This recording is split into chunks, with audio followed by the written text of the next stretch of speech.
What's up? So, welcome to The Sound of Design With Mark and Dan and Ryan. Hey! Hi. That's the excitement. That is it. Thank you very much for joining us today. We really do appreciate it. We have our special guest, Ryan Phillips with Sonance, has graciously agreed to make the trip out, hang out with us, and we're very, very, very excited about that. We're going to talk a little bit about some of his background. We'll get into some things regarding Sonance. Obviously, they do a ton. And so we might lean more towards, theaters. We might get into some distributed audio. We might talk a little bit about design in general. You guys are huge, I know, into design focus. And that's really just changed my approach, quite honestly, about the way that I approach a space and how I think about a space and why I think about a space. And so hopefully we can get into some of that. Good. Yeah, hopefully. I think so. So why don't, to start it off, Ryan, tell me a little bit about yourself and kind of where you came from and how you got into the audio and video industry, and we'll take it from there. Cool. So obviously, I've spent the last 6 going into 7 years with Sonance.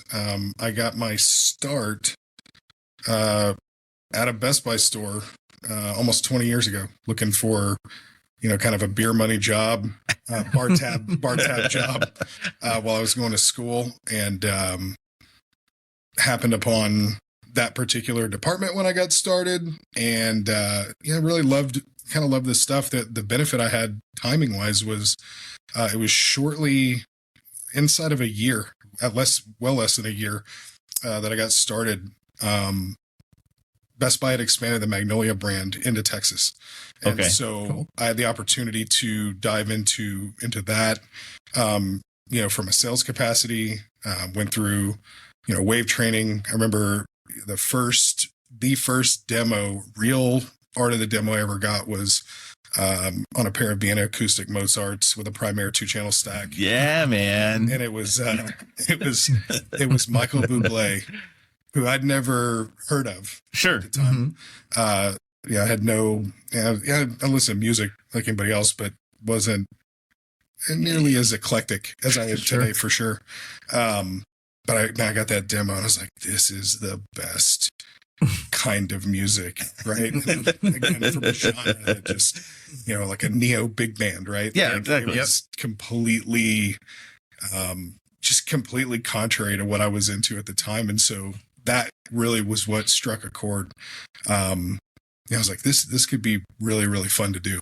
And so from there, it was a host of different gigs and different levels of exposure, and the opportunity to, ultimately travel a little bit around that enterprise, help get, a bunch of different markets open in different capacities, and, grew that into what became the original, design center concept and store within a store concept. And, I think it was in a transitional time where I got to know a handful of folks that had come from the legacy side of that company's, growth, and was also kind of in that really accelerated range, really around, the turn of the last decade. And so,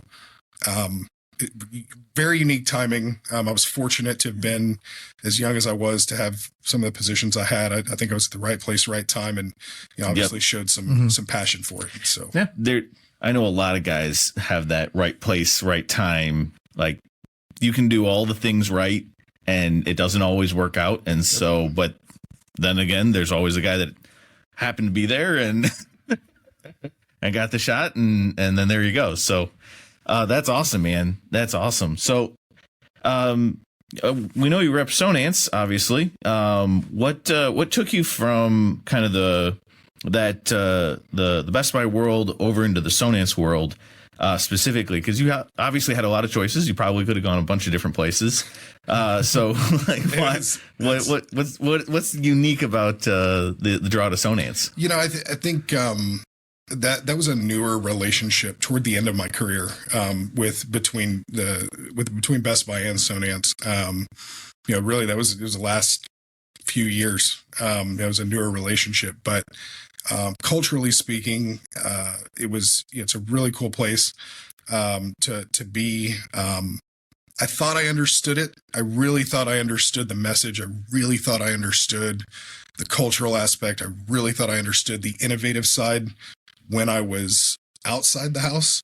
I took a 2-year-ish hiatus from the industry. Quite frankly, I'd kind of gone a different direction when I left the Magnolia world in 2015, and had a couple years off doing some other stuff, and got a call, and right place, right time. Bad day, doing what I was doing, and had a bad day that day, and happened to get a phone call that evening, and it was, hey, what do you think about this? We're looking for somebody. Do you know anybody? What are you doing? And I said, man, I had a terrible day. Oh, okay. Yeah. You want to fly out here and talk a little bit? Sure. So that's awesome. It was again, right place, right time, and it drugged me out of what I thought was my early adulthood AV retirement, and kind of brought me back. Which it's funny, man. Now that I've had a chance to see a lot more of the country and get deeper into the industry, and there's so many of those stories with so many different people at different companies. I mean, this entire industry is riddled with incestuous relationships of somebody that worked here and now they work here and they work here. And I think it's important to know that at the end of the day, everybody's kind of pulling the sled in the same direction, more or less.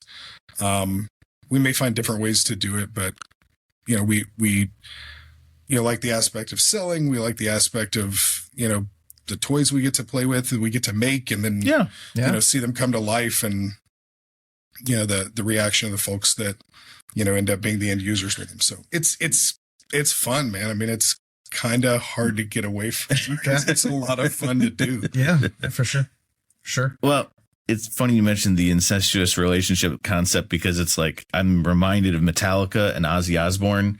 A couple years ago, they did this thing where they swapped bass players, and it's like the rock and roll industry is its own world. And I think there's a lot of truth to that. I think most people could probably say, like, well, in our world, like, this is how it works. And so, yeah. I think it kind of transcends just what it is that we do. I think most folks are probably in that bucket. So, yeah, for sure. Just speaks volumes to how to the fact that it's fun. Like, no matter, we all have bad days. There's factors that can impact how each of us goes through our respective day-to-day in the roles that we have within the bigger industry, right?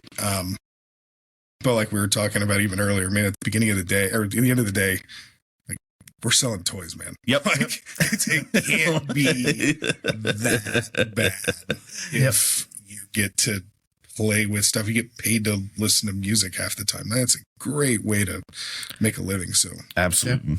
Yeah. Man, as far as Sonance goes, like, I've got to go visit. I've been there twice, actually. And, you talk about culture, like, really, that's one of my favorite things about your company is that, you and I have become really good friends over the years because of the culture that I think is built from the ground up at your company. So is that kind of one of the reasons that you were drawn that direction? Yeah. Well, like I said earlier, I don't think I appreciated it as much, like early on, because particularly coming from the world that, you guys are in today, right? Like, there's a ton of options where you got multiple brands with multiple stories, and everybody's kind of got the niche they're trying to fill. And, it's a lot to juggle, right? I mean, it's you've, particularly when you're trying to take care of the customers that you've got, sell the myriad of different products you have. I mean, it's kind of hard to gravitate one direction or another. You kind of have to wear all those hats. And so just the ball's in the air a lot. And, for us, I think the message was always there, right? I mean, I've heard it even in past episodes, you guys talk about, you ask the question, right? How do you want your sound to look? Which, Yep. is a great conversation starter to help somebody that's trying to get into it think a little bit deeper about why they're spending the money they're about to spend, or why they would even ask you to be a part of that. And, so in that regard, I think I got it kind of, when I was in the house with you guys. But it really wasn't until, I had a little bit of time on this side of the counter to really understand and appreciate how people first the organization is. It's again, man, like just blessed, been the right place, right time, and willing to jump in. And the flip side of that is when you get that, it makes it not only incredibly difficult to leave, it's very rare that somebody does. With us, we're growing pretty aggressively, right? But it also makes you want to work even harder because you appreciate it, right? And I think finding the right folks to put on the bus, and then finding the right seats for them is really what that culture, or what drives that culture. And again, I'm grateful to be a part of it, and hope to continue to do so for a very long time, just because it just really is. It's a fun place to work with, cool stuff that we get to do. And we do get to meet, different folks, from all walks of life, and build relationships. We got some common ground we can at least start the conversation with. But led us to literally how we're sitting here today. So. Yeah, absolutely. Absolutely. So you mentioned the how do you want your sound to look? And that's probably a good jumping off point, because as most folks approach the audio industry, I think there is a kind of an inherent, we'll just say it this way. There's an unconscious bias, right? Where you're saying, I need the biggest speakers I can get. I need to have wires everywhere. I need to have, big amplifiers and things along those lines. And it's kind of like this carryover from a hi-fi industry going back into the 60s and 70s and 80s, right? And so there's this sort of image in people's minds, I think, where they, hear words like AV and technology and things like that, and they just sort of have this, preconceived notion. This is what it is. And when you guys introduced that concept to us, it was like the watershed moment. Like, oh my goodness, there's a different way that you should probably think about what it is that you're doing. And so could you talk us through a little bit about kind of that ethos and where it came from, and kind of what has led you guys to go down the path you have? Yeah, I think if you talk to anybody that's been tenured at the company, a lot of our executive team has been there knocking on the door 20 years, right? And some of those guys even came out of spaces and worked previously for companies like Lutron, right, which is heavily focused on it. But even before that group, from Scott and Jeff up, it was always around design, right? Part of that was the environment that they chose to open their business in Southern California. Yep. The timing, right? Timing's so important in all of this. It was at a time where the hi-fi space at that point was, 15 years old, right? Stereo was about 15 years old. And so, finding ways to innovate in there and being able to deliver, what you'd expect to get from, or at least in theory, be able to deliver what you'd expect to get from that hi-fi setup, but in more places, right? How do you replicate that and put it in places that you traditionally wouldn't, right? And how do you stick speakers in places that, they don't belong? And, they'll even tell you, they weren't the first guys to do that, right? People have been trying to stick speakers in places that don't belong since the genesis of the technology. But what they figured out was there's a mass market for it. And if we could come up with something that was designed to do that, it'd probably be a pretty good idea. And, surprise. Right. 40 years later, right. We just celebrated our 40th anniversary this year at CEDIA. And, of the creation of the Sonance One and the original speaker. It's cool to see that we continue to innovate that way. And I think most of the folks, again, tenured folks that you talk to, if you ask bluntly we work for a design company that happens to make speakers and, iPad accessories and all the myriad of different innovations we've got. It stems from that. And ironically, I think in today's world, it's never been more prevalent, right? I mean, the way homes are designed, the way that, depending on your geography, there's stylistic elements of both the architecture in conjunction with the lighting and the decor that are always changing, right? They're very fluid. I don't live on either coast, so we're about 10 years behind. Technically for what the newest trend is, but even still, it's trying to deliver and create a little bit of that magic, for what you get from listening. Sometimes in places that aren't the most conducive, and the ability to manipulate that and to innovate, not just the stuff, like not just this speaker with this material. I mean, there's so many different elements of math and physics that go into it, and the way that you read the response from certain materials and how you design and build the guts of a speaker to account for all those different variables and the measurement tools that are involved in that. And then not to mention, once you develop something that delivers, finding new and innovating formats to put that in. Yeah. Because, at the end of the day, you're trying to recreate right and left, but in a lot of places. And I think what we want to deliver, our message moving forward is life is better with music. And it incorporates everywhere, right? I mean, you see it today where people are addicted to media. It's instant gratification. Fidelity's not at the top of the list for the mass consumer. That's not to say that we don't believe in that. It's the way that people buy today, right? So, you guys know better than anybody. You're still nose to toes. Yeah, fighting with people over, are you going to use an over-the-ear headphone? Or are you going to use those AirPods? And not to knock the AirPod, but just to say, like, that is probably not the definition of hi-fi or the best audio experience out there. Yeah. And it wasn't supposed to be either. Like, in Apple's defense, to your point, the whole world is sort of shifted back into a mono style of listening, right? And so there's this concept, I think, of our phones being that listening place, and stereo is sort of like maybe that first step up, right? Mm-hmm. And yeah, to a degree.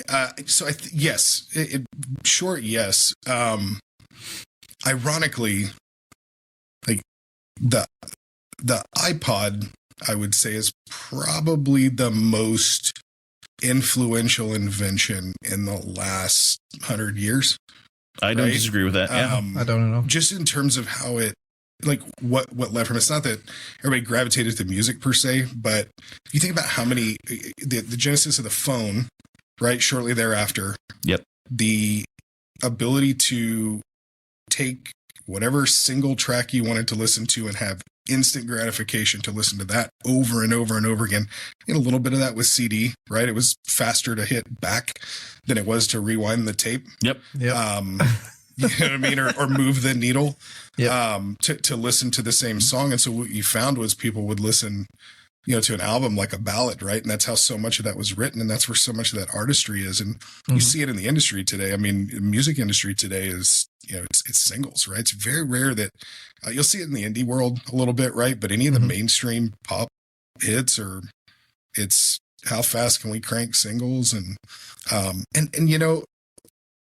it's different, but people like that, right? And that's, we're conditioned to it. So whether we agree with it or not is kind of academic at this point. It's well, and if you go back and look at the history, right? So you go to the 40s into the 50s, singles were a big deal. Sure. Right. And so I think we're just history has a way of repeating itself and it goes in waves and cycles. And you see that with, the way people would do, different styles, like from shoes and, dress and all that kind of stuff, hairstyles, all those kinds of things.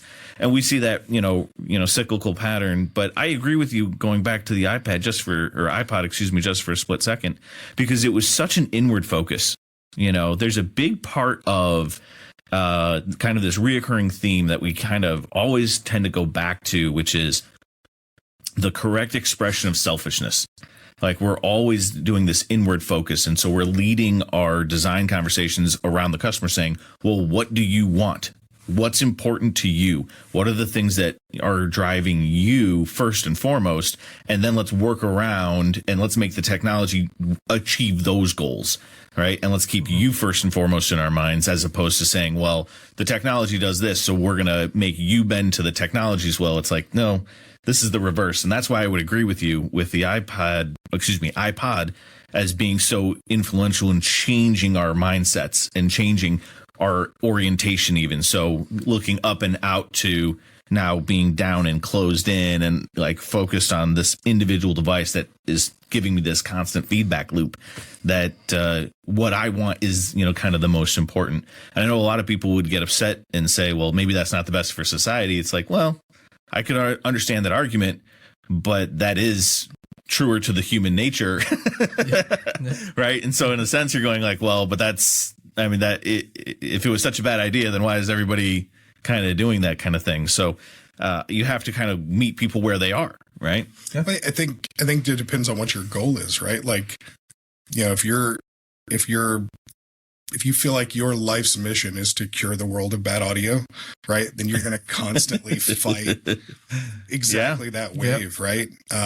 And look, I don't think that's not a noble endeavor. I mean, like I said, from a timing perspective, I'm kind of just in a unique spot where I'm close to 20 years in, right? I remember when I first started, like, I was selling tube TVs. I had to earn my way into selling projection. Flat panel wasn't really a thing. It was there. It was definitely there, but it was incredibly expensive, and it was not nearly as universal as it is today. Certainly not commoditized, right? And likewise with audio systems. I mean, it was Dolby, right? Yep. It was surround sound was extremely prominent.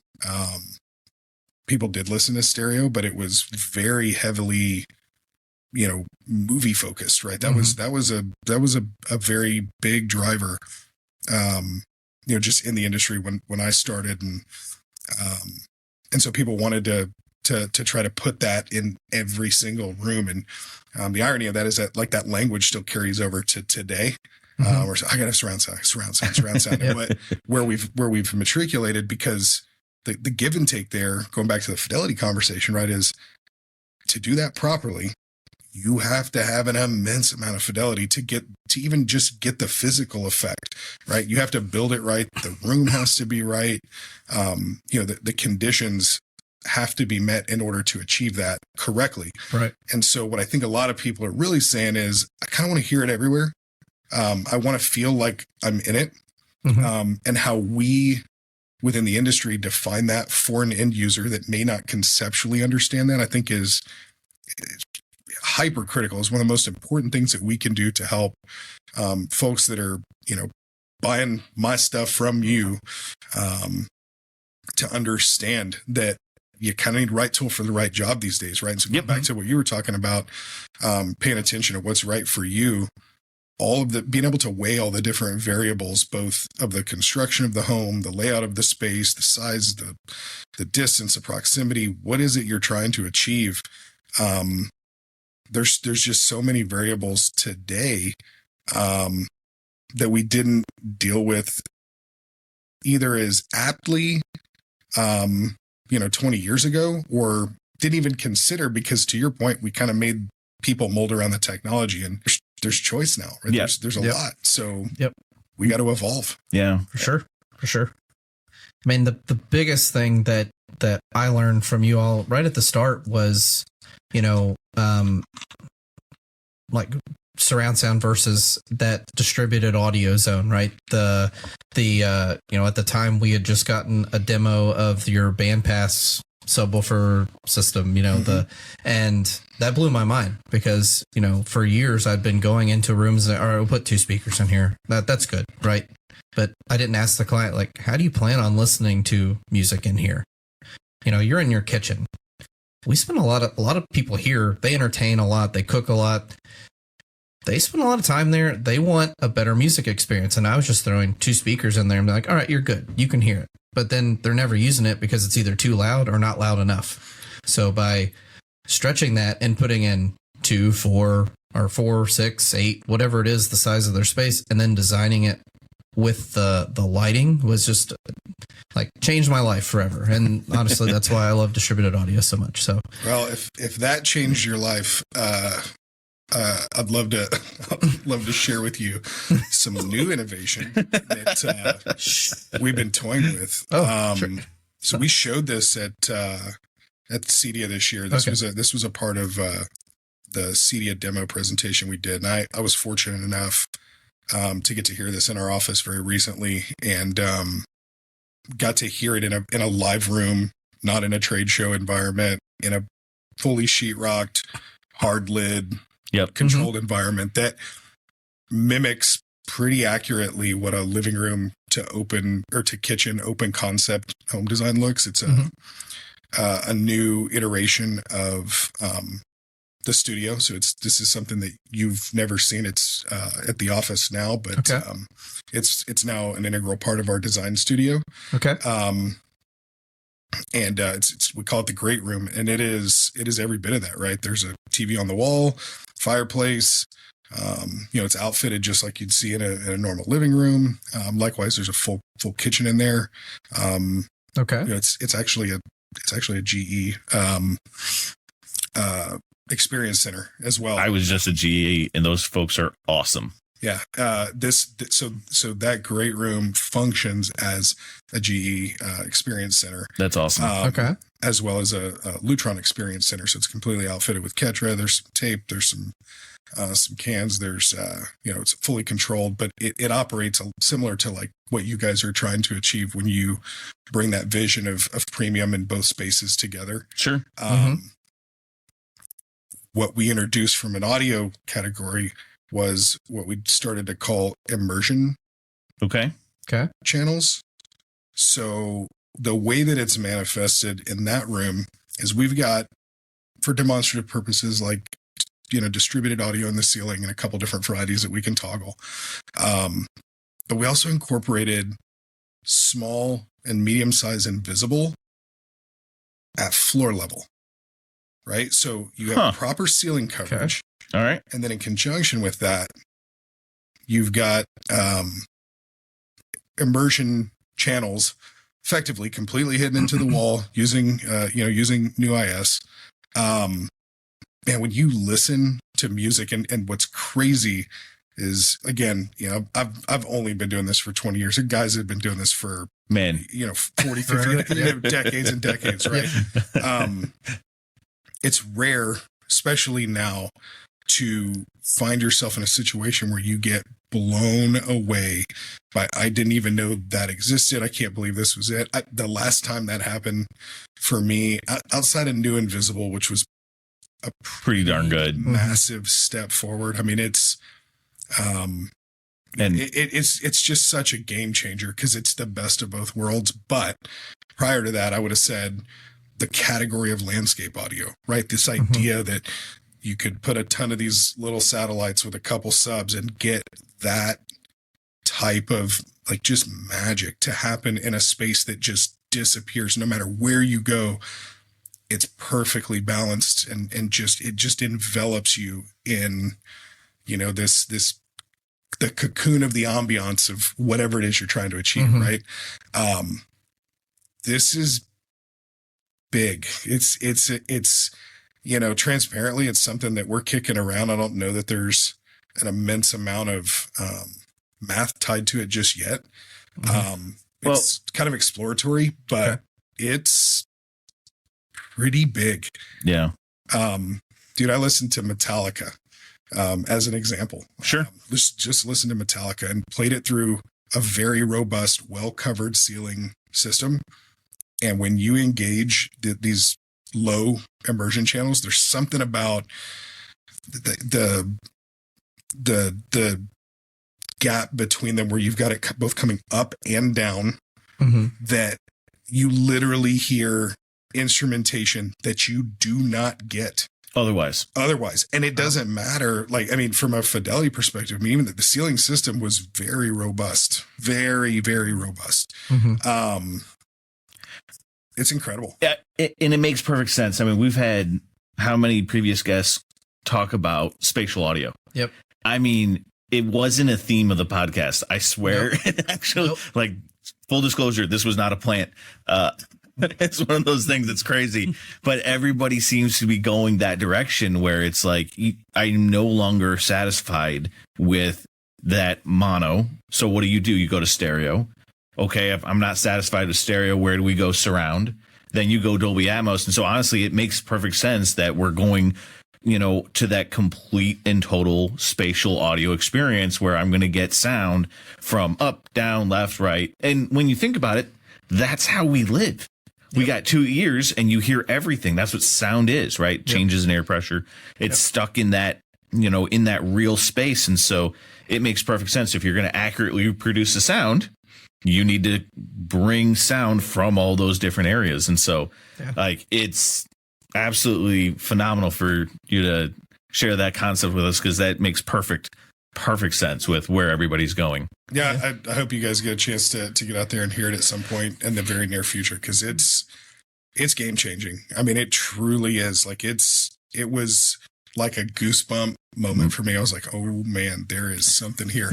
And what's interesting is, spatial is a completely different animal. I mean, the amount of processing that goes into that, and the AI nature of the production track, depending on what it is you're trying to achieve, that's like crazy next level.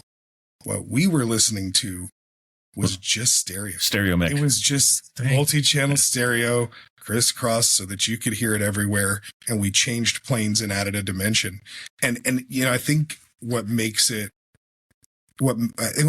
cool is, at the end of the day, kind of going back to the Sonance Genesis story, right? Like, the idea here is, if you're trying to recreate that high fidelity experience, right? You're trying to get an emotional connection to whatever it is you're listening to, or you're trying to set a mood, or you're just trying to bop your head and sing along, whatever your motivation is, right? What you're trying to recreate is that hi-fi, like, 2-channel setup. And the reality is, when you don't have, as you guys know, the right environment. That's correct. When you don't have proper amplification, or you don't mix it correctly, or you don't treat the space, which, to be fair, is a lot to ask for somebody to put in their home, especially in a common living space. You're inevitably going to find yourself underwhelmed, because you can't recreate all of it. And it's not just range. Like, it's not just, well, if I can hit this dB level at this frequency and this frequency, well, then it's going to be awesome. Because talking about kitchens, right? Said everybody around here. And I assume what you meant when you said everybody around here was planet Earth. Because, like, that's how everybody operates in a kitchen, right? Nobody stands in the kitchen or lays down on the kitchen island and looks at the ceiling and, seeks that deep stereo image. It's more, how can I reproduce what I know that if I had the time to sit and listen and do, that I could achieve, but I don't, because society's crazy fast, right? And so if I can try to recreate that in a way that's not inundating to the space, doesn't take away and compete with the design of what, I put together, but could still deliver that and make me, get that warm and fuzzy musical hug, right? That I'm looking for.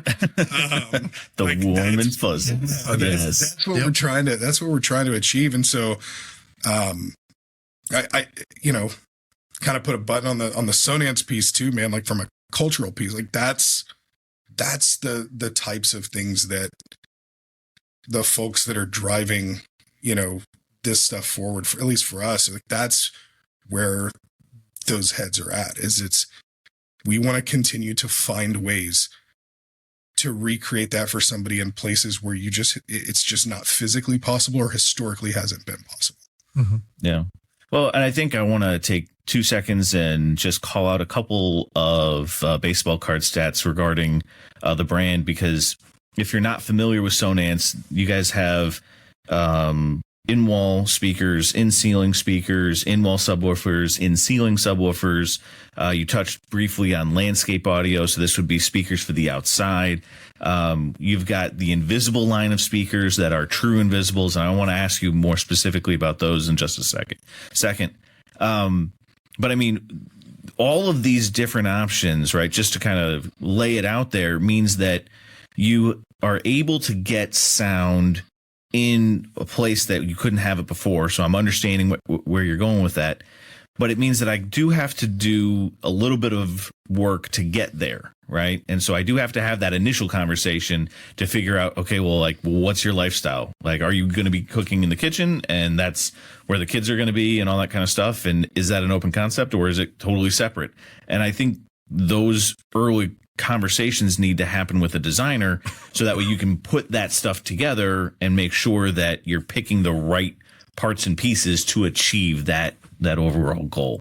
Am I tracking? Yeah, 100%.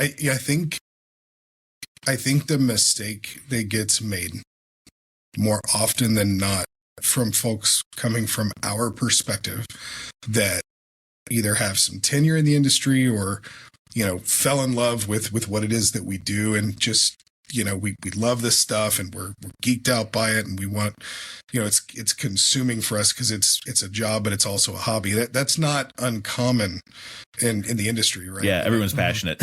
I don't care if you're gonna make it long. Yeah. Yeah, I mean, it doesn't matter what your paycheck says, where it came from, right? I mean, guys that have been doing this for a long time love the stuff, and I think it makes it a little tougher to remember what you started this conversation with was we got to understand how, you know, what is the end user trying to achieve? And I think the mistake gets made is we try to say, give me one factoid in detail about the music you listen to or the frequency you're in this room, you know, on this certain day. And then I'm going to try to build that out. What you really need to understand is how they live the day. Right? How do you spend what time do you get up every morning? Right? When you leave, you know, the bedroom, or you leave the bathroom, whatever, and you go to the kitchen, you know, what's the path you take? You walk the same path every day, right? You lived in this house for a little while. You got a rhythm. Walk me through that, right? Walk me through, you know, what does Christmas morning look like? What does Thanksgiving look like? What does the 4th of July look like, right?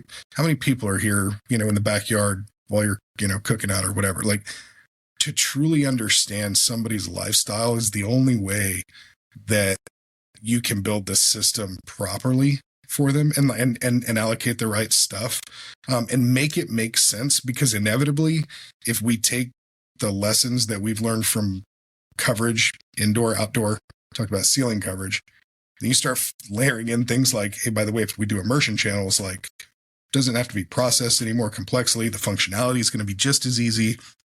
But check out what this is going to do for you too, because you're trying to recreate that. And I know that because you do have a listening room somewhere else. You know, if that's their proclivity, it doesn't make sense to try to shoehorn that into the kitchen or a bathroom or, you know, even an open concept living room, right? Where the limitations of the structure are gonna hamper us. And so if I can understand that, you know, this is what you're trying to achieve and you want to feel, you say it again, that warm hug, the music hug, right? You want to be enveloped in that, just bubble of, you know, ambiance that you're trying to create. Like, we can do that. You can have that to the degree that you want it is completely up to you and what you want to spend for it. But I think it has to start with the focus on their life and the product is simply a vehicle to have conversation with. You can plug and play whatever you want to plug and play down the line. You can justify this brand, that brand, this size, that size, this budget, that all of that stuff is relative. It's material, it's relative. But at the end of the day, none of it matters and none of it will be overwhelming if we don't understand first, what does the flow of life look like? And we, you know, to your point, find a way to make that adapt around it. And that's what makes the catalog, and, you know, between not just the stuff that we have in this, but even the other brands that we, you know, that make up the Sonance portfolio, like that's what makes it special, is that we've got so many options to put stuff in places it doesn't belong, to attempt to recreate that for you, regardless of the limitations that you have, right? We feel like we're going to get closer than anybody else out there with the myriad of different things we've got, just because we're thinking that way. Yep. If that makes sense. Does. We want to, I know you brought up Invisible earlier, like, just so everyone's aware, when we say invisible, it's not actually invisible, like it's not a tangible item, but once it's installed, it's designed to disappear into the space. And I'll tell you this, I got to hear, 4 or 5 years ago, the old Invisible, and, compared to the new stuff, it is amazing. I would agree with you said earlier. Like it's almost like a not a cultural shift, but just a shift. And again, the way that you think. Like the first time that I got to talk with you about it, we were talking about like, okay, we're putting it in a space, right? And maybe looking at this wall here, we can't, in a traditional stereo setup, we can't aesthetically line up the exact left and exact right together. Now with these invisible speakers, we get them put in. I don't have to worry about the exact placement of it, because with DSP and other things, I can make these speakers sound good, even if they're not exactly, there's not a triangle created to create that perfect space. Yeah, what you're describing is just, it goes back to those levels of variable, right? Yep. What is it that somebody wants? So I think, if we were gonna try to design the perfect system for somebody's space, right? I think inevitably what it's going to look like at its most pure form is, I understand that this is a 2-story house that's open to above, and, there's a landing up there in this living room, and it's, glass on one side. Here's what we're going to do. We're going to install a cloud ceiling of acoustic treatment to bring the audible floor down to 12 feet, right? Something more controllable. And then we're going to, use window treatments and wall treatments in order to create. Yeah. Minimize reflection. We're going to, try to eliminate any, standing wave that might happen. We'll put bass traps in. That way we've got constant flow. We've created even pressure. And we've turned your house into a recording studio. That's it, right? Like that's the apex. And then we're going to, further, connection, install product that's going to deliver on that experience, right? How's that sound? And then, it's highly realistic, right? So what's the first thing to get cut? Well, you can't make my room look like that. Okay. That becomes a variable that we have to solve for, right? Yeah. And so as we layer on both, speaker technology limitations, I mean, a classic example of that is, you talked about asymmetrical, or we're kind of hinting around that asymmetrical flexibility for something like Invisible, right?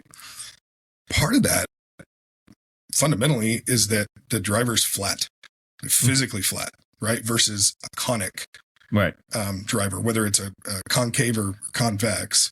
The laws of physics will force us to have an axis because of the shape. It's inevitable. Sure. And you see that not just in cone and dome speakers, you see it in, curved electrostatic, right? Which, it's phenomenal, and it's designed to eliminate all those variables and focus that sound regardless of the environment. I mean, that's the whole genesis, move, right? That's the whole move to the curved panel, right? Which is brilliant, for that listening environment, right?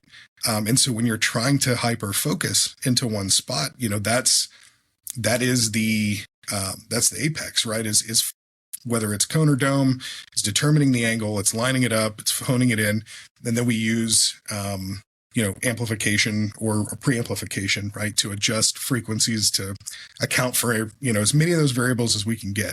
But that's historically been the industry limitation. We introduce a flat driver. It has legitimate audible dB at 170 degrees, right, in the face of the speaker, which is astronomically higher, right, than anything that's conic, right, based on just the physics, straight physics, right? You can market it to the nth degree, a cone or dome, but at the end of the day, for actual audible dB without distortion, most of those speakers are, you know, in the low 100s in terms of dispersion. There's ways that you can diffuse to get it. We have, you know, we also showed, you know, this year at CEDIA, as you guys know, it's coming out. We've got new visual experience that's replacing visual performance. And in that product, there's a pretty intricate waveguide that's, again, designed to try to create that expansion. And look, it does a significantly better job. You know, it's incredible product. But it's never going to be. It's not flat. Right? Yeah.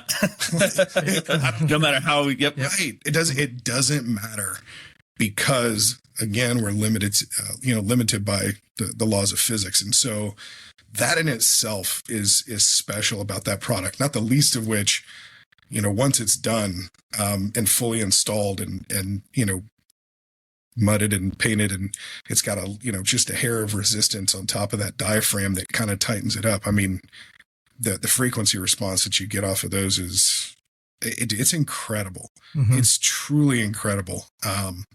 And what we're starting to see is, you know, more and more of that becoming more prominent in terms of customers asking, right? And end users seeking that solution, because you get the best of both worlds, right? I don't have to compromise my design, but I can also get pretty solid output and pretty high fidelity from something that looks like nothing. And that's, you know, I said it 3 years ago, right, when we brought him around, and I told you guys, I said, get ready, because like this will become, you know, a massive force in the industry. And like, you're starting to see it now with you know, some other folks that are starting to bring more of that to market now. Yeah.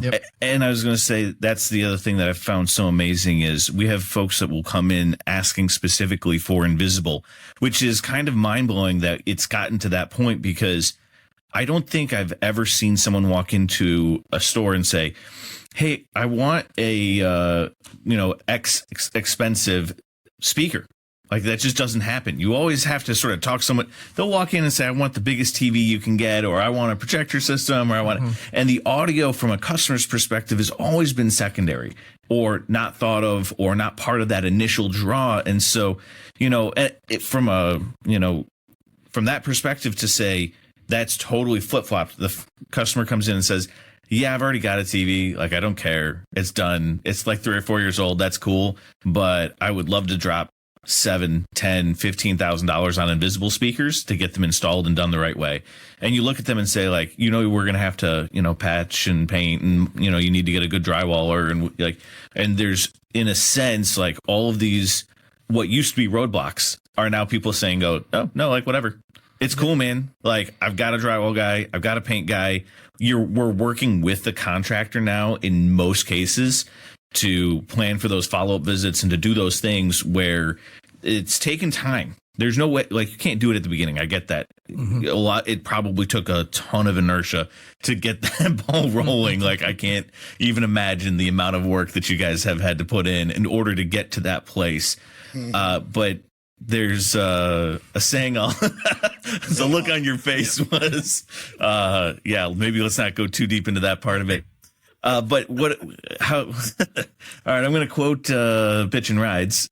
He says all the time, it's one of my favorite shows, and I'm sorry if you haven't seen it. I highly recommend it. It's really awesome. This guy makes crazy cool custom cars, and his saying is that if it was cool, then everyone would do it. But if everyone did it, it wouldn't be cool anymore. Yeah, right. You're right. And so it's like this moment where you go, well, yeah, only the select few who want to do it right and really do it right, you know, are going to be able to pull that off. And then for you guys to then take that concept and be able to open that up to even more folks is just unbelievably awesome. Unbelievably awesome. It was a lot of heavy lifting.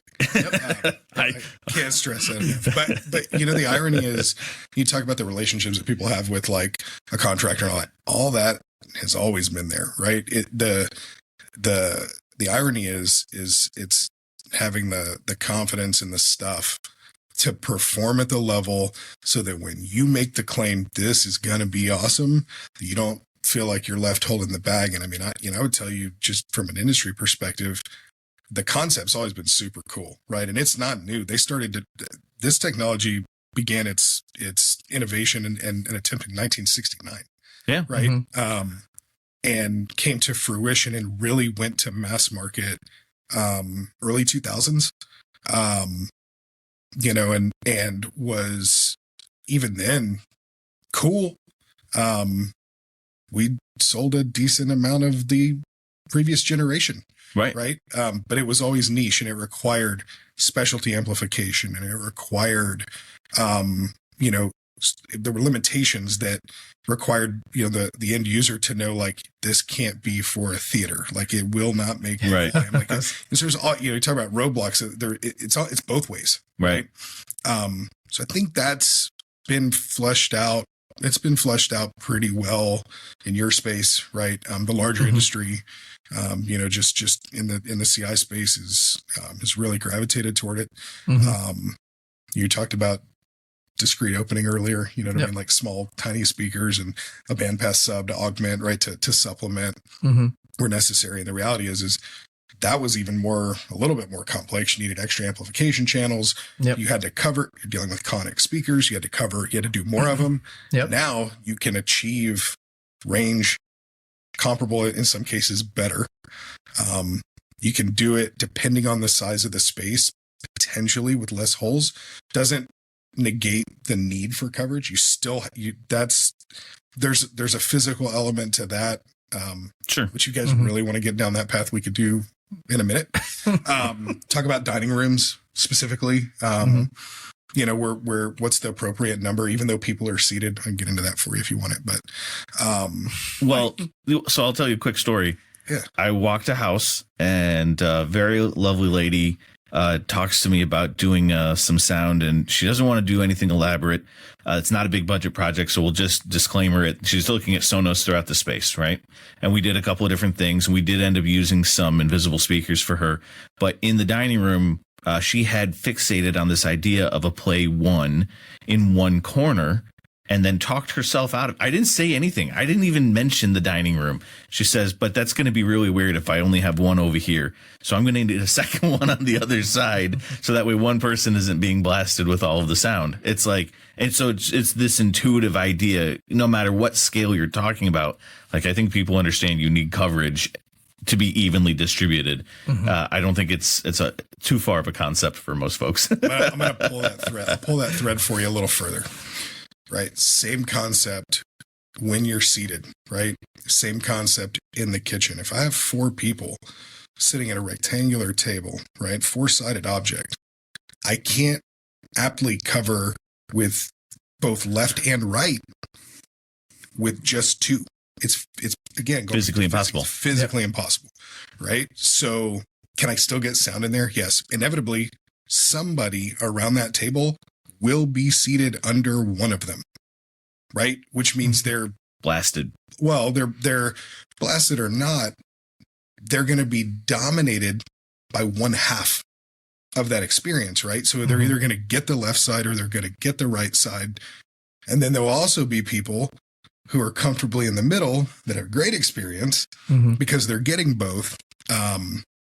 But it's not as consistent as it could or should be, right? You take that example into a kitchen, heart of the house, everybody spends time there.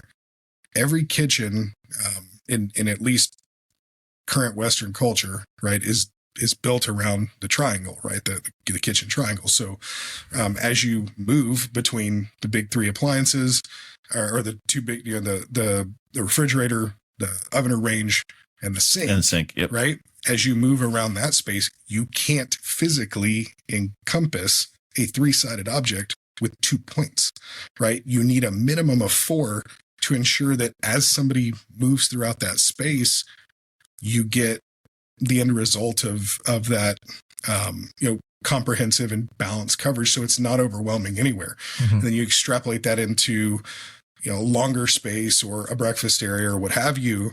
Not to mention the transitional space between the kitchen and the living room if they share the same ceiling. And I mean, now all of a sudden it's not unfathomable to put 6, 8, 10, right, in just that space, in the transition space. And going back to, having somebody walk you through a day, right? If you can say, cool, so at no point during your day to day, right, even your morning routine, at no point were you ever static, right? Because you went from this task to this task to this task, or from this task to this event to whatever.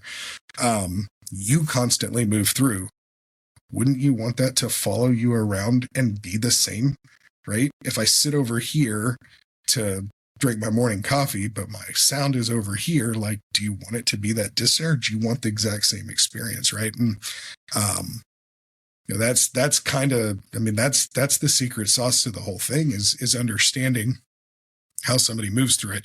And it helps connect the dots for them, like I said, too, because I don't think the concept's foreign, but I think it's not common yet. Mm-hmm. And consumers, right, just like we get out of this space, when we go buy anything, we tend to buy what we've seen other people buy, right? Or what we think is the right thing if we're not super educated, depending on what the category is. And that's where, it's incumbent upon us to do the best job we can do trying to paint that picture for them, right? And it's not always easy to demonstrate. It's hard, right? When the spaces that we use traditionally, they're not set up for that. Ironically, in a lot of places, man. I mean, that's not unique to any one. It's something that as an industry we have to be better at, and so finding ways to accomplish that is important. You guys finding new ways, us finding new ways to help describe it to somebody, or at least be able to make those connections is super important. Yeah. Right. Well, and I think part of that conversation of work with your designer, work with your integrator, have those conversations, let them walk you through that space. We've said it probably a million times, and we'll sound like a broken record, which is that relationship and getting to know who that person is and really getting their vision into what that space is, but doing so in a way that they didn't necessarily know was possible. And I'll share a car buying experience, because I bought a Volkswagen diesel. I know this sounds crazy, but the sales guy that I talked to at the time was like, listen, man, these are the things that are actually important to you. You don't realize that these are the things that are important to you. But he went that next step. It was just one. It wasn't like he had to go that far. I told him what I was looking for, and he goes, no, you don't understand. As soon as you do this, that will happen. And now your new need is this. And when that happens, you're going to want that solution right there. And I go, oh, yeah, no, I'm tracking now. I get it. And honestly, I'm the biggest fan of that car. I've had 3 of them. I won't do anything else because it solves all of the things that I actually had. And it's one of those things I have to admit, like, I wasn't the smartest guy in the room. I like to be the smartest guy in the room. I'm not always, right? And most of the time I'm not. So I have to admit, like, oh, no, this other dude had the right solution for me. And for him to have the courage to say something, to just be like, hey, I realize it's not exactly what you think you asked for, but it really is the thing that you asked for. And I really want to do the right thing by you. And that might be a little bit different than what you had in mind. But in the end, you're going to go, oh, that was awesome, to your point, right? Like, I got that warm blanket. I got that, amazing sound. I got that experience that was so truly unique. Yeah, for sure. I mean, when I bought my truck, that it was kind of like, hey, I want a truck. I travel a lot, so I want leather seats. I want these things. But, and it was a New Year's Eve type thing. So they were like, okay, well, we'll just sell you a truck. But like hearing this, I'm like, once I got in the truck and I had it for a few months, it's like, I'm glad I got the leather seats, but really I didn't need them. Like, they could have told me like, oh, hey, this is what I'd recommend, because now I've worn out some of that leather getting in and out of my truck so much. Whereas the cloth that was actually in there was really nice, and probably would have served. It would have been just fine. So, yeah, I mean, now I need to sell my truck and go buy it somewhere else. Yeah. No, I mean, just to kind of wrap up Invisibles, like, the original set, you brought it up. I'm glad you did. Like, if we as sales folks tried to sell them outside of stereo, like tried to do some sort of surround option, you guys would say, we're denying your, like, we'll cancel the order. The old stuff. Right? Or the old stuff. On the right? old stuff. Right? The old stuff. Now you have a dedicated theater. Well, you did when I was there. Yeah, Well, not dedicated theater, but a. no, it could be a surround. It's just got to be small, right? So again, Sure. it's a variable Yeah, conversation. right. And so if it's a, a smaller surround type space, or, I have actually done it in some smaller open concepts too, but that really kind of changed the game. And, 3 years ago when you told me about it and I sold my first pair, the client went through a couple of different folks that were helping us finish them out. Now I just finished that project that I started well over 2 years ago that had, 20 something invisibles, and the drywaller came in and said, oh yeah, we're doing these all the time. So now he's my new point of contact anytime that I need to finish them out. So I've built a relationship with a new contractor just over your product, which is unbelievable. in 3 years, and that's not something that at least I've experienced a lot in our industry in the 15 years I've been in it. So Yeah. The button I would put on this from a product perspective, right, is we've kind of hit the gambit, and I didn't coin this. I heard this years ago, and I wish I could remember who said it to give him the credit, but there is no such thing as a perfect speaker. Sure. If there was, you would sell one. Yep. Right. Every single one of them is going to require some sort of compromise, whether it's a size issue, whether it's a cost issue, whether it's, again, the limitations of physics, right? Like I can go find the biggest, baddest, most esoteric tower that's ever been made and put two of those in a room, and they will be, they'll deliver a religious experience in the sweet spot, but it won't help me if I'm walking around my kitchen. You know what I mean? Right. And so that's where, our jobs in the industry really come into play to understand how each of these pieces fit and what the most appropriate choice for each of the different unique needs are, to truly deliver a custom experience. I mean, at its root, that is The definition of it, right? Yeah. yep, for sure. You want to tell us a little bit, kind of like what you like to do, Ryan? I know we've been talking a lot for the past hour about, we've got pretty deep in some things, but we didn't really talk about like you and what you like to do. Man, I spend the vast majority of my time when I am not actively engaged in working, which is a lot of time. Oh, what? yeah, it's most of it. No, man, I got a couple kids that are incredibly active in everything that they do. So I spend a pretty solid amount of my weekends, at different sporting fields or courts, indoor, outdoor, sometimes pools, depending on the season. Running around, trying to get them to where they need to be. Sure. And fortunately, I'm well supported when I'm not home, with a wife that gets a lot of that handled too. So, I do get to have a lot of fun, playing with toys and listening to music and getting paid to do it. But it's not possible without that support, as well. But no, man, I mean, there's not a lot of places I'd rather be, on a weekend than, at a baseball park somewhere, or, at a swim meet, or, watching cheer, or football game or basketball game, whatever they're into. So I don't do a lot of dedicated listening anymore. Sure. That's probably shifted.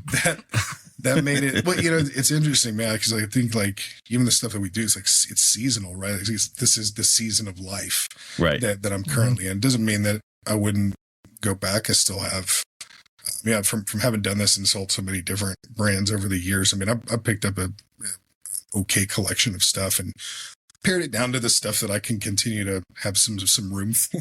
Yep. But for this season, actually there's not a lot of time for that, right? And so, all the more reason that I think, you're talking about immersion, that it hit me so hard. I was like, oh man, I could get back to really this thing. Like I could put this in places, cause I'm never going to sit and listen to an album again. It's probably been 7 years since I had the time to do that. You know what I mean? Yeah. So, but it is fun. Like I do enjoy that. It's exhausting, but it's really fun to watch those clowns turn into little hopefully contributing members of society. Oh, they will. They will be. Listen, I got 4. I'm tracking, man. Yeah. We hit a soccer field on Saturday mornings, and like we're running all over town, and there's dance and there's all the things, and I'm with you 1,000%. It's like you don't realize that's where a lot of your heart's going to be, and then your heart just becomes bigger, you know. Yeah. I fully look at the Grinch. We're in holiday time. We just watched it the other day, so I'm if it sounds like I just saw that heart size get bigger, that's exactly what happened right there. So yeah. Well, my dogs and horses, I'm not quite there yet for kids, but I still understand what you'll get there. Yeah, you'll get there. That's good. Now I will say this, like you talked about working.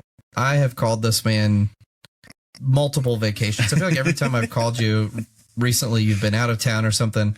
He picks up the phone and it's just like we're sitting next to each other. He has a quick conversation, says, "Hey, I'm out of town." I'm like, "Hey, let me let you go." He's like, "No, man, we're gonna get you taken care of right away." And like personally, that's huge for me because there's not a lot of other folks, no disparaging of any of our other friends, that I can't, that I don't call and they pick up immediately. And that's just something I wanted to bring up. Like it's more than appreciated. So, and hopefully you see that in what you get out of it. 1,000%. Man, you guys, great support for that.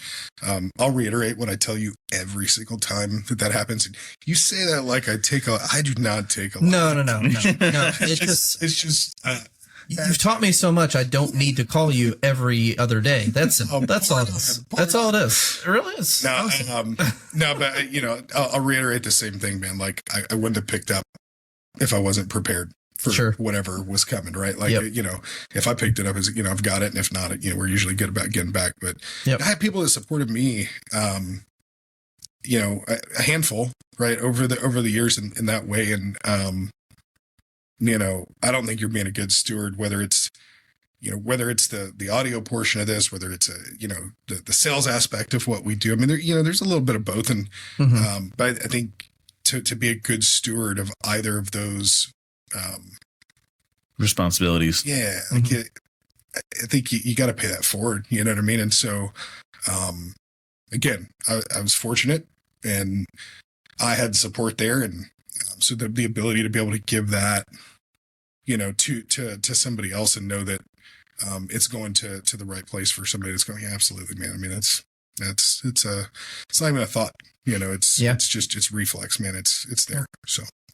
Well, I'll second that because I also have had my own fair share of conversations with Ryan that have gone way longer than they probably should have. So in all seriousness, it speaks not just to the character of you as an individual, which is obviously of the highest, but also what Sonance means as a company. And I can't tell you enough that we see that. And when we go to make a recommendation, we go to put a design together, it's like, yeah, we shouldn't be influenced by those things, but at the same time, we need to be influenced by the right things. Mm-hmm. And that's what you guys are doing, which is why we can sell or design or put together or recommend or whatever word you want to use with confidence, right? Yep. That 1,000%, because you look at it and go, yeah, if there's an issue, we know that we're okay. And so I don't have to think about it. The customer doesn't have to think about it. The client doesn't have to worry about it.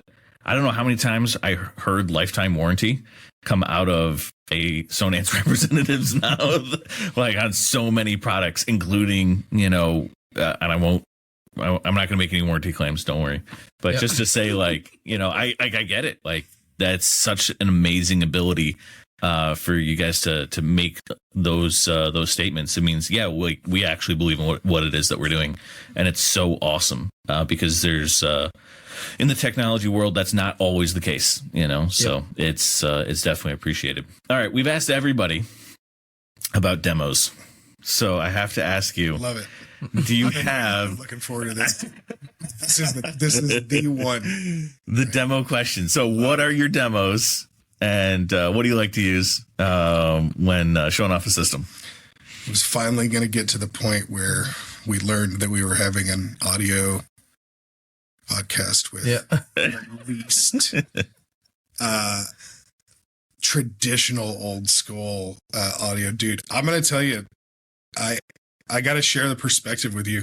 I could rattle off dozens or hundreds of tracks that I've gravitated to. The track that made me the most successful, I probably owe $500,000 worth of royalty to Buble, was Feeling Good. There you go. That was a game changer. I put more speakers in more places with that track than anything else. And I couldn't tell you the last time that I demoed it, but like that particular one. But categorically speaking, I tend to play whatever, not specifically what it is that a customer wants to listen to. Depending on the system, there's a handful of different control tracks just to kind of help somebody understand, like, if you do it all right, like this is what it's capable of. But the harsh reality is, as everything we've discussed industry-wise today, the vast majority of people don't subscribe to high resolution streaming. That they're streaming free stuff. They're using their Prime account, their YouTube. Yep. They're trying to find ways, again, to take what it is they're trying to do and put it in technology. And I think it's equally as important when you go down that path, regardless of the environment, regardless of the product, you got to be able to show it the way that it's going to show up for them, or it's disingenuous. Yep. If I play a bunch of tracks that nobody's ever heard of that sound really good on my stuff, and I then deliver that experience in their house, and they turn around and are listening to, a streaming FM radio station to get the vast majority of their content. Yep. The first thing I'm going to get is a phone call going, why isn't this loud enough? Right. And then we get into a voltage conversation or, source, or whatever it is. And, I think if I've evolved in my time and tenure in the industry, it's not that I don't continue to have, that bone in my body per se, right? Listen to, Keith Don't Go, right? On a nice, nice 2-channel setup. Sure. Right. I mean, I'm reaching for some, some tracks that were old when I heard them the first time years and years and years ago. Listen, man, Manheim Steamroller, like you go. Right. I'm a fan of Toto. Dude, Africa. There you go. Kind of a staple for some of the stuff we do. But again, I think I try to listen to things that I like to listen to. I fall into the majority, the 95, not the 5% of people that really stop actively listening to new music after I turned 30. Like I still hold on hard to the stuff that I grew up on.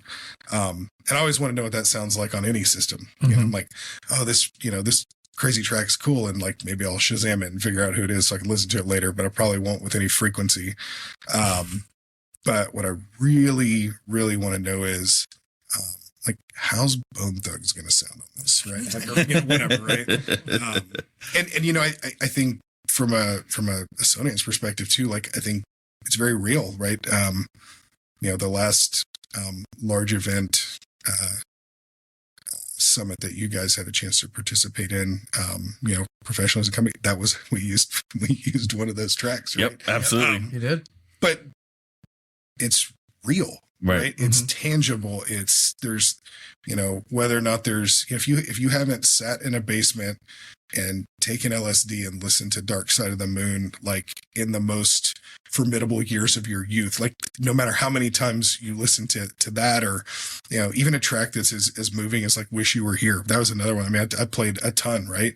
And, if you didn't live that, like it's difficult to find that emotional attachment, right? So 1,000%. You kind of gotta meet the level of the audience to get the right track and make it make sense. Not to mention, people are it's all gonna change, right? Their tastes are gonna change. New stuff's gonna come out. So you may love the way this track sounds, but if you can't, again, find that balance, that compromise for I'm going to give up something, whether it's, because of budget or size or space or allocate, whatever.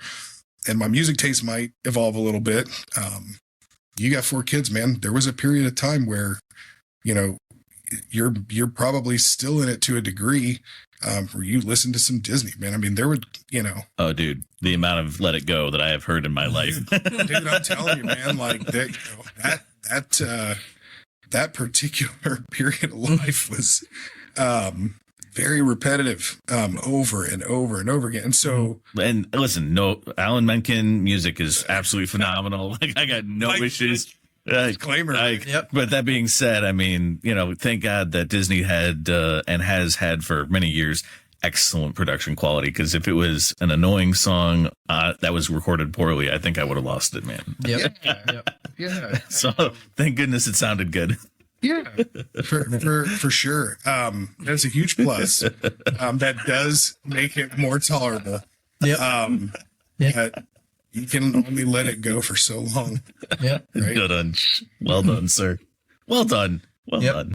I mean, do you want to build a snowman, or do you talk about Bruno? I think that's the newer one, right? We don't. That's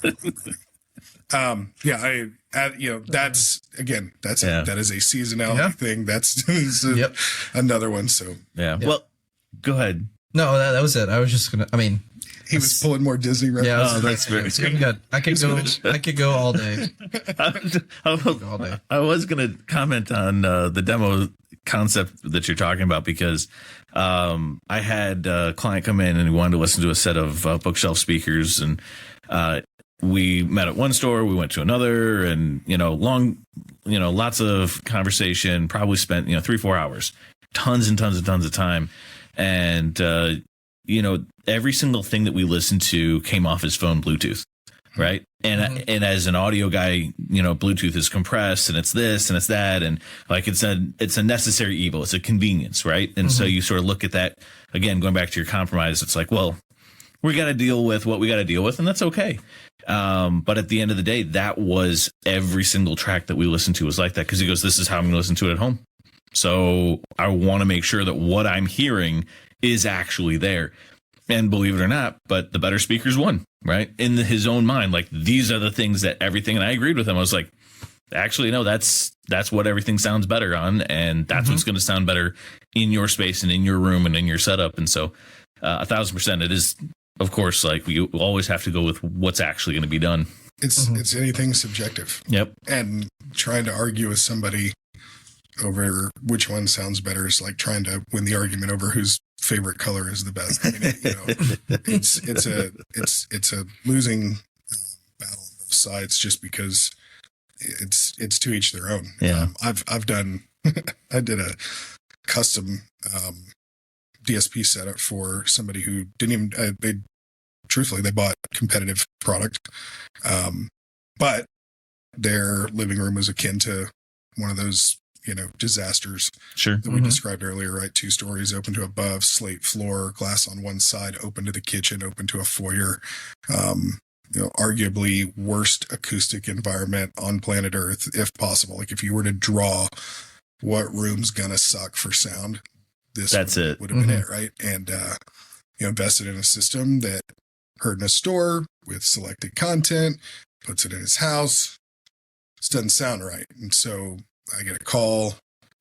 Hey, sorry, wish I'd have sold more of your stuff. I didn't, but I need you to bail me out. It's cool. Leave the speakers. If the guy likes speakers, leave them. Obviously, there was something there. she's one of our amps, and I'll come out and we'll tweak it a little bit. And so we start playing with the EQ a little, got it dialed. And I would tell you candidly, when I finished, took about 10, 15 minutes, wasn't anything crazy, just made some very basic adjustments. And by the time it was done, the homeowner was, this is exactly how it sounded in the store. It's the best thing ever. and I would tell you personally, I don't know that I have ever ruined the way a room sounded, in my personal opinion, any harder than that, because it was inaudible as far as I'm concerned. I was uncomfortable listening to it because of the amount of highs and lows and how you did it, adjusted to get it to that point. As soon as he said, he was like, "This is what it's supposed to sound like. This is what I paid for. This is it. This is awesome." Closed my laptop and said, "Great." Packed it up and we're moving on to the next one. Like, good. Have a nice day. Because I can't. I was like, can we pause this, because it's hurting me? And it was a great lesson in the moment. How the subjectivity is so relevant. I wouldn't go back. I'll say it this way too. Like, if you take a historical perspective, if you look at the way a cathedral is designed, right, there's a ton of echo. And so I know that there's this concept, and we've said it kind of unintentionally, put an acoustic treatment, make it quiet, make it all these things, control all those reflections, and, try and, make everything good for this one sweet spot. But if you look historically, it's been the reverse. I want more echo. I want more reverb. I want more of these things. And if that's what a client thinks is a better sound, then guess what you need to do, right? You need to design with that in mind. I put in a stereo system that was in a giant library. Beautiful. Absolutely fantastic. But the echo was unbelievable. And the question was, well, is that what it should sound like? I said, yeah, but that's what it sounds like in the room. That is what the room sounds like. There's no way to put in a different room. We need to make it sound as good as we can in this space. And when you think about it, that client is going to get a private concert in his library from every single artist that he listens to, right? He's not going to get someone else's experience. He's not going to get a recording studio experience. He's not going to get this. He's going to get his experience.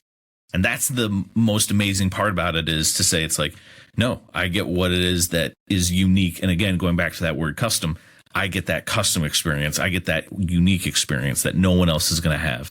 And it was just absolutely incredible, the way that system turned out, even though on paper, your brain goes, but that's not how it should be. It's like, but why is that like that? Why is that rule there? Well, that doesn't make any sense anymore. Like, we need to get that old way of thinking out of our brains, I think. So, I guess, or just listen. Right. Take everything you've learned and listen to what they say, and put together. Yeah. There you go. Well, with that, I would like to say thank you very much, Ryan, for hanging out with us. Really do appreciate it. Please like, comment, and subscribe. Ring the bell. Check us out on YouTube. Share with your friends. If you guys have questions, obviously feel free to reach out to us at thesoundofdesign.com. And we will see you guys on the next episode.